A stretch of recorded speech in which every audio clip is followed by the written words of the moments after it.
рамки начался запуск.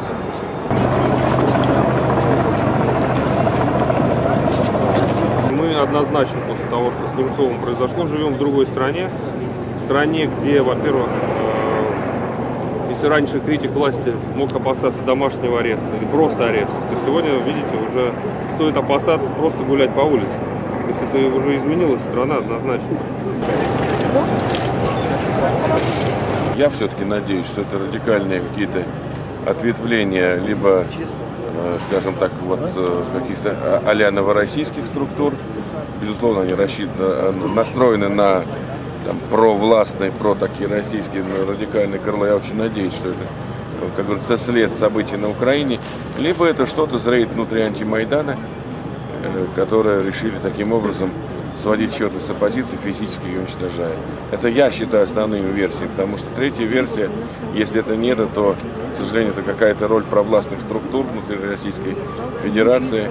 И мы с вами по ходу расследования поймем, если расследование действительно будет вестись честно, объективно, оперативно, если будут выявлены исполнители, организаторы, конечно, вина в гибели Бориса Немцова на действующей власти будет лишь косвенной.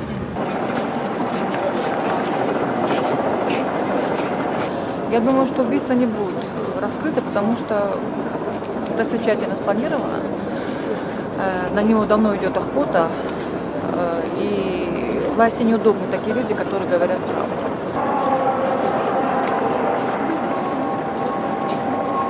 Я пришел сюда почтить память Бориса Немцова, так как он у нас остался один из самых, был один из самых справедливых оппозиционеров.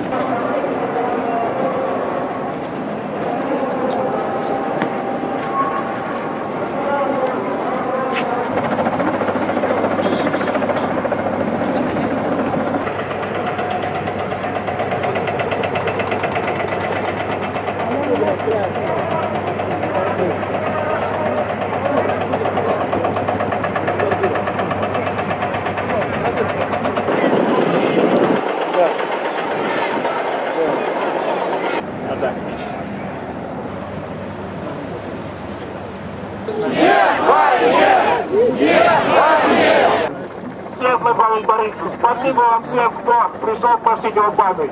Мы продолжим нашу борьбу. Борьбу за то, чтобы Россия была нормальной демократической страной, где права человека и политические свободы являются высшей ценностью.